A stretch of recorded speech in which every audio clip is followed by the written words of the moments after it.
Student, मैं सुमित गुप्ता अपने YouTube channel में आपका हार्दिक स्वागत करता हूं। मैं आपको कंपाउंड इंटरेस्ट के चैप्टर करा रहा था। उसमें मैंने शुरू के 5 पार्ट करा दिए थे। आज ये 6वां पार्ट है। इसमें आपको किस्त वाले क्वेश्चन बताएंगे। जिन स्टूडेंटों ने शुरू के 5 पार्ट नहीं देख रखे हैं वो मेरे चैनल की प्लेलिस्ट में जाके पहले 2 पार्ट देख लें, उसके बाद में ये पार्ट देखें। अब स्टार्ट करते हैं। ये किस्त वाले क्वेश्चन आपके किस्त वाले क्वेश्चन ये है। आपको पहले तो आपको जनरल वे से कराएंगे, फिर इसी का शॉर्ट ट्रिक बताएंगे। आप ऑप्शन देखते ही डायरेक्ट लगा सकते हैं। ठीक है। एक रेफ्रिजरेटर का नकद मूल्य कितना है स्टूडेंट? 4022 रुपए है। एक ग्राहक 1500 रुपए नकद दिए और शेष धन को 5% चक्रवृद्धि ब्याज की दर से 3 समान किस्तों में चुकाने के लिए कहा। ठीक है। प्रत्येक किस्त कितने रुपए की होगी? ठीक है। अब देखो ये क्वेश्चन क्या है। 4022 रुपए का तो क्या है? कुल मूल्य रेफ्रिजरेटर। नकद कितने दे दिए? 1500 रुपए। तो बची किस्तें होगी 4022 में से 1500 घटा देंगे, 2522 रुपए उधार के बच रहे। इसको कितने किस्तों में चुकाना है? 3 समान किस्तों में चुकाना है। और ब्याज की दर कितनी दे रखी है स्टूडेंट? 5%। तो हम किस तरह से करते हैं ऐसे क्वेश्चन को? हम आर बराबर कितना है? 5%। तो 5/100 बराबर कितना हो गया? 1/20। अब इसमें हम 1 जोड़ देंगे तो ऊपर वाली वैल्यू कितनी आ गई? जैसे 21 आ जाएगी। तो हम इसको किस तरह से करते हैं किस्त वाले सवाल को? अगर 3 साल की किस्त हो तो क्या बनता है फार्मूला आपको? किस्त। अब जैसे ये संख्या आ रही है आपकी 20 और 21, तो 20/21 ये संख्या पहली, 20/21 का घात 2, 20/21 की घात 3 बराबर कितना होगा? जो जितने की किस्त हमें टोटल बनानी थी 2522 रुपए की, वो मूलधन हमारा आ जाएगा। इससे 3 समान किस्त निकलेंगी। किस्त हमने क्या मान ली? ये किस्त को हमने किसके बराबर मान लिया? x के बराबर मान लिया स्टूडेंट। अब 20/21 इन तीनों में से कॉमन ले लिया, तो यहाँ पे घात कितनी थी? 1, तो यहाँ पे घात कितनी हो जाएगी? 0, तो किसी घात 0 तो इसका मान 1। यहाँ पे घात कितनी बच जाएगी? 1 बच जाएगी। यहाँ पे 3 घात है तो यहाँ पे घात कितनी बन जाएगी? 20/21 की घात 2 बराबर कितना है स्टूडेंट? 2522। ठीक है। अब x गुना 20/21 तो ऐसे रहा। ठीक। इसमें क्या मिल जाएगा आपको? 21 का होल स्क्वायर एलसीएम मिल गया। 21 का होल स्क्वायर एलसीएम मिल गया तो यहाँ पे क्या आएगा? 21 की घात 2 प्लस 20 गुना 21 प्लस 20 का होल स्क्वायर बराबर कितना आ जाए? 21 का होल स्क्वायर। ये किसके बराबर है यार? 2522 रुपए के बराबर है। अब हम इसको सोल्व करके x का मान निकाल। अब देखिए x की वैल्यू कितनी आएगी स्टूडेंट? x गुना 20/21 तो ये रहा स्टूडेंट। 21 का स्क्वायर कितना हो जाएगा? 441, बिल्कुल सिंपल। और ये कितना जाएगा? 20 गुना 21 420, और 20 का स्क्वायर कितना हो जाएगा आपको? 400/21 का होल स्क्वायर बराबर कितना है? 2522। अब देखें आप 21 का स्क्वायर कितना होगा? 441, और 21 की घात 3, इसकी हम गुणा करेंगे तो 9261। वैसे भी आपको ध्यान होगा 21 की घात 3 करने पे 9261। अब देखो 1261 और ये 2522, ये कितनी बार कट जाएगा स्टूडेंट? 2 बार। ठीक है। 1261 दूनी 2522, 2 बार सीधा सीधा कट रहा है। अब 2 से ये कितनी बार कट जाएगा? 10 बार। 2 और 20 10 बार कट गया, तो x गुना 10/9261 बराबर कितना आ गया? 1 आ गया। तो x का मान निकालेंगे, ये पॉइंट आ जाएगा 926 रुपए, पॉइंट 10, तो x का मान कितना आ गया? 926 रुपए 10 पैसे। ये आपका क्या होगी? 3 बराबर वार्षिक किस्त होंगे। अब इसको हम डायरेक्ट कैसे करते हैं स्टूडेंट? हम यहाँ पे देखते हैं आर का मान जो भी वैल्यू दे रखी हो 1/20, तो कितना हो जाएगा? 1 जोड़ लेंगे 21। अब 21 से हम ये देखते हैं कि कौन सी संख्या चारों ऑप्शन में से कौन सी संख्या डिवाइड हो रही है, वही आपका आंसर होगा। क्योंकि कंपटीशन में जरूरी थोड़ी है आप पूरा करके दिखाएं मेथड, खाली हमें आंसर का क्लू पता चल जाए तो हम डायरेक्ट आंसर लगा सकते हैं। तो 21 का हम ये संख्या 9261 यही डिवाइड होगी, क्योंकि 21 की घात 3 जो होती है वो कह लिया कौन सी आती है? 9261 ये वैल्यू आती है। तो बाकी संख्या में डिवाइड नहीं होंगी, अतः ये हम देखते ही हम लगा सकते थे आंसर। ठीक है। अब देखें नेक्स्ट क्वेश्चन क्या है स्टूडेंट? 3810 रुपए का ऋण 16 सहित 2/3% वार्षिक ब्याज की दर से 3 वर्ष के लिए लिया गया है। 3 बराबर किस्तों में ब्याज चुकाना है। ठीक है। 3 बराबर किस्तों में चुकाना है, तो प्रत्येक किस्त का मान होगा। प्रत्येक किस्त का मान पूछ रहा है स्टूडेंट। दर क्या दे रखी है हमें? 16 सहित 2/3% दर हमें दे रखी है। तो हम किस तरह से लिख सकते हैं स्टूडेंट? 16 की 48 और 2 50/3 बराबर 1/100 से भाग कर देंगे। 100 से भाग करने पे तो ये वैल्यू कितनी आ जाएगी, 50 दूनी 100, 1/6। पहले आपको इसको जनरल मेथड से कराएंगे, फिर शॉर्ट ट्रिक से बताएंगे, 2 सेकंड में ही आपका आंसर आ जाएगा। अब देखो P बराबर क्या होता है, किस्त, और जो संख्या इसमें एक जोड़ देते हैं, एक जोड़ने पे कितना आ जाएगा स्टूडेंट, ऊपर 7 आ जाएगा यहाँ पे, तो 6/7, 6/7 का होल स्क्वायर, 6/7 की घात 3, क्योंकि 3 बराबर किस्तों में चुकना है तो 3 संख्या कर लेंगे। इसमें से 6/7 कॉमन मिल जाएगा स्टूडेंट, तो यहाँ पे बचेगा 1, 6/7 की घात कितनी हुई 1, और 36/49। इन तीनों में एलसीएम कितना आ जाएगा स्टूडेंट, 49।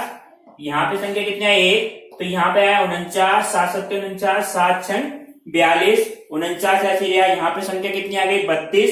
अब देखो आप इसकी 49 गुना 7 गुना 38 तो 10, ये तो लेफ्ट हैंड साइड में आ गया, बराबर x गुना 6 गुना 127, ये वैल्यू आ गई। x का मान निकालना है तो ये संख्या क्या आ जाएगी, इसके नीचे आ जाएगी। अब हम 6 से काटे, 6 6 36, 2 बचे, और 6 3 18 19 20 21, और 6 पंजे 30, ये कट गया 635 बार, और 127 से हम लोग फिर काट दिया तो कितनी बार कट जाएगा ये, 5 बार। तो 5 गुना 7 की 49 से गुणा करेंगे 343, और इसकी गुणा करेंगे तो 1715 रुपए। अब इसमें देखो ऑप्शन में आपका कौन सा ऑप्शन सही होगा, नन ऑफ दी, यानी कि चौथा ऑप्शन क्या होगा आपका करेक्ट होगा। अब इसको हम डायरेक्ट देखते ही बताते, हमें दर क्या दे रखी है स्टूडेंट, 1/6, ठीक है। आर का मान हम इस तरह से निकाल लेते, तो आर का मान कितना आया 1/6, इसमें आप एक जोड़ दो, एक संख्या जोड़ दो, कितना आ जाएगा 7 आ गया। तो हमें 7 से मतलब है, 7 से ये संख्याओं में से देखो आप कौन सी संख्या विभाजित हो रही है, तो वही आपका क्या हो जाएगा, आंसर हो जाएगा। कहीं ऐसा हो स्टूडेंट, कहीं 2 संख्या विभाजित हो रही हो, मान लो 2 ऑप्शन कहीं विभाजित हो रहे हैं, तो 7 के स्क्वायर से डिवाइड करके देख लो। तो इसमें आप देखें 200 7 से कटेगा, नहीं कटेगा, तो पहला ऑप्शन तो गलत हो गया, ठीक है। ये वाला ऑप्शन 7 हम 700, यानी कि ये वाला ऑप्शन भी नहीं कटेगा, ये भी 7 से नहीं कैंसिल हो रहा है। ये वाला ऑप्शन 384, इसको हम डिवाइड करके देखेंगे तो ये भी 7 से नहीं कटेगा। तो कौन सा ऑप्शन हो गया, डी ऑप्शन आ गया आपका। देखते ही आप आंसर लगा देंगे। और तरीके बताते हैं आपको, देखो 3810 रुपए का क्या था, किस्त थी, मतलब कुल मूलधन क्या था 3810 रुपए। अब ये दिमाग से सोचो, अगर 3 बराबर किस्तों में भी हमें देना है तो 200 तो आंसर वैसे भी नहीं हो सकता। क्यों नहीं हो सकता, कि 200 को हम 3 बराबर किस्तों में देंगे तो 6 सही हुआ। उदाहरण हमने कितना लिया है 3810 रुपए, ये तो होगा नहीं। 800 3 2400, इसका 3 गुना, ये भी नहीं आ रहा है, जबकि कुछ ब्याज भी जुड़ता। 384 का भी 3 गुना से ज्यादा आना चाहिए था। तो ये तीनों ऑप्शन तो वैसे भी नहीं होंगे। तो आपका करेक्ट ऑप्शन क्या होगा, नन ऑफ दी। इसमें आपको इस तरह की कैलकुलेशन करने की जरूरत नहीं है। आप क्या करें, आप जो संख्या आ रही है, नीचे संख्या आ रही है, उसके एक संख्या ज्यादा है, जैसे 6 आ रही तो उसके एक ज्यादा से इन ऑप्शन को डिवाइड करके देख लें, ठीक है। आपको अभी 2-3 क्वेश्चन इस तरीके से और कराते हैं, जिससे आपको कॉन्सेप्ट बिल्कुल क्लियर हो जाएगा और एग्जाम में डायरेक्ट आप आंसर लगाएंगे। अब नेक्स्ट क्वेश्चन क्या है स्टूडेंट, रामू ने 1192 रुपए का ऋण 12% चक्रवृद्धि ब्याज की दर से 3 वर्ष के लिए लिया गया है।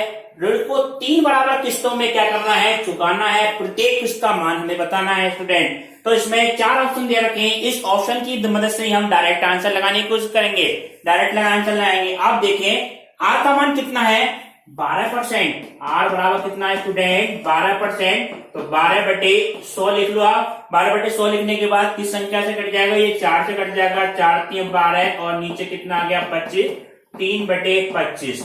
इसमें अगर हम 1 जोड़ दें तो ये ऊपर संख्या कितनी आ जाएगी 25 + 3 28 आ गया। हमें 28 का मतलब है, देखो अब मूलधन कितना है 1192 रुपए, ये तो मूलधन है 1192। 28 से ये संख्या देखो, इन तीनों किस्तों में कौन सी संख्या इससे विभाजित हो रही है। पहले ऑप्शन को लेते हैं हम 281, क्या 28 से विभाजित होगा, नहीं होगा। 280 होता तो विभाजित हो जाता, उससे अगली संख्या नहीं हुई तो 281 नहीं होगा। देखते ही पता चल गया। अब ये 3 ऑप्शन में हो सकता है, 28 ये 280 होता तो हो जाता, यानी कि ये भी विभाजित नहीं होगा, विभाजित करके देख लेंगे। अब ये 315 है, 315 भी विभाजित नहीं होगा ये, तो ये 28 से कौन सा विभाजित हो रहा है। इसमें ऐसे भी देख लो कि 8 के पाड़े में 5 तो आ ही नहीं सकता, लास्ट वाली संख्या 8, तो हम कितनी से भी संख्या से गुणा करेंगे तो 5 नहीं आ सकता, मगर ये वाली संख्या आ जाएगी। देखो 8 ये संख्या कितनी बार कट जाएगी? 364 आपका कट जाएगा 28 से, तो ये आपका ये वाला आंसर आ गया। ठीक है, अब आप देखें नेक्स्ट क्वेश्चन। नेक्स्ट क्वेश्चन में हम यहाँ पे संख्या बदल देते हैं स्टूडेंट, बाकी क्वेश्चन ऐसे के ऐसे रहने देते हैं कि 1192 की जगह आप कर लें 7,7620 रुपए, और दर हम क्या कर दे रहे हैं 16 सही 2/3% की दर से, 16 सही 2/3% वार्षिक ब्याज की दर से 3 बराबर किस्तों में चुकाना है। इसके ऑप्शन आप देखें, एक ऑप्शन लिए हम 2540, ठीक है, और दूसरा ऑप्शन हम क्या है 3430, और तीसरा ऑप्शन 3260, और चौथा ऑप्शन क्या है 3380। ये 3380। अब इस 4 ऑप्शन में हमें देखते ही हम बता देंगे, पूरा क्वेश्चन सॉल्व करने की आपको जरूरत नहीं है, हमें केवल एग्जाम में ऑप्शन से ही तो लगाना है। तो आप ये देखें आर का मान कितना है स्टूडेंट, आर का मान दे रखा है 16 सही 2/3, ये दर कितनी है हमें 16 सही 2/3, आर बराबर 16 सही 2/3, 16 की 48 और 2 50/3, इसको हम 100 से डिवाइड कर दी, कितना आ जाएगा स्टूडेंट 1/6 आ गया। ठीक है, 50 दूनी 100, 3 दूनी 6। अब इस संख्या में एक जोड़े, एक जोड़ने पर ये संख्या कितनी आ जाएगी स्टूडेंट 7 संख्या से इन ऑप्शनों को डिवाइड करके देखें, क्या पहला ऑप्शन डिवाइड हो रहा है? ये देखें आप, 7 से हम 2540 को हम डिवाइड करेंगे, 7 के 21, ये कितना हो जाएगा स्टूडेंट 4 और 4 7 6 42 और 2 और 0 7 7 दूनी 14, ये डिवाइड नहीं होगा पूरा पॉइंटों में संख्या आएगी। अब नेक्स्ट वाला ऑप्शन देखें, नेक्स्ट ऑप्शन आपका क्या है 3430, 7 से डिवाइड करके देखें, 7 चौक 28, कितने हो जाएंगे 6, और 7 ने 63, और ये कितना आ जाएगा 0, यानी कि ये संख्या पूरी आपकी डिवाइड हो गई 400। तो पहले सेकंड ऑप्शन क्या होगा आपका सही होगा। ठीक है, ये आप देखते ही लगा लेंगे 3430 रुपए। बाकी के ये ऑप्शन देखेंगे, ये भी 7 से डिवाइड नहीं हो रहा है, और ये संख्या भी 7 से डिवाइड नहीं होगी, तो आपका ऑप्शन क्या हो गया 3430 रुपए की किस्त होगी। अब इसको अंदाज से भी लगा सकते हैं, इसका हम 3 गुणा करें तो वो संख्या इससे ज्यादा आनी चाहिए। ठीक है, तो पता चल जाएगा आपको 3430 का लगभग क्या आ जाएगा, क्यों 7620 रुपए का क्या लिया है उधार लिया है, तो जो हम ब्याज चुकाएंगे तो ब्याज में कुछ लगेगा, किस्त चुकाएंगे तो उसमें ब्याज लगता है, तो इससे ज्यादा आएगी स्टूडेंट। ठीक है, अब आप देखें स्टूडेंट नेक्स्ट क्वेश्चन क्या है, किसी धन का चक्रवृद्धि ब्याज पर 2 वर्ष का मिश्र धन कितना है 3840 रुपए है, और 3 वर्ष का मिश्र धन 4096 रुपए है। ब्याज की दर बतानी है हमें, ब्याज की दर क्या होगी स्टूडेंट। इसमें क्वेश्चन में देखो कुछ करने की जरूरत नहीं है, 2 वर्ष की बात कर रहा है और स्टूडेंट 3 वर्ष की बात कर रहा है। 2 वर्ष में मिश्र धन कितना है 3840, 3 वर्ष में मिश्र धन कितना है, ये 4096 होगा स्टूडेंट। सालों का अंतर कितना आया स्टूडेंट 1 वर्ष आया, और ब्याजों का अंतर कितना आया, मिश्र धन का अंतर कितना आया 3840 से 4090 हो गए, यानी कि 3840 से 4090 यानी 256 रुपए का अंतर है। 256 क्या है स्टूडेंट 1 साल का ब्याज है, तो 1 साल का साधारण ब्याज और 1 साल का चक्रवर्ती ब्याज क्या होता है समान होता है। तो टी बराबर 1 वर्ष, एसआई का मान कितना है, सिंपल इंटरेस्ट कितना 256 है, और पी का मान 3840 से तो बढ़ते हुए, तो पी का मान यानी मूलधन कितना 3840। साधारण ब्याज का सूत्र क्या होता है, मूलधन गुणा दर गुणा समय बटे 100। क्या पूछा है स्टूडेंट, ब्याज की दर पूछिए, आर का मान पूछा है, मूलधन तो कितना 3840 गुणा आर गुणा समय का मान 1/100। इधर ब्याज की जगह 256, 0 से 0 कट जाएगा, 256 गुणा 10 ये आगे वैल्यू बटे कितना आ गया 384। इसकी हम कैलकुलेशन करेंगे तो ये वैल्यू आ जाएगी 6.67%। ये आपका क्या आ गया फाइनल आंसर। अब इस तरह के क्वेश्चन में आपको ब्याज जो समय का अंतर है 2 वर्ष 3 वर्ष की जगह कितना हो सकता है 4 और 5 वर्ष भी हो सकता है स्टूडेंट, और 9 वर्ष 10 वर्ष भी हो सकता है, 12 वर्ष और 13 वर्ष कैसा भी हो सकता है। मगर ये बात का ध्यान रखना इसमें समय का अंतर कितना आएगा 1 वर्ष आएगा स्टूडेंट। कोई सा भी समय दे रखा होता है और इस तरह की वैल्यू दे रखी है तो इस तरह से आप निकालना है। ठीक है, अब हम नेक्स्ट क्लास अगले पार्ट में कराएंगे। वीडियो देखने के लिए धन्यवाद। अगर वीडियो अच्छी लगी हो तो वीडियो को लाइक करना, चैनल को सब्सक्राइब करना।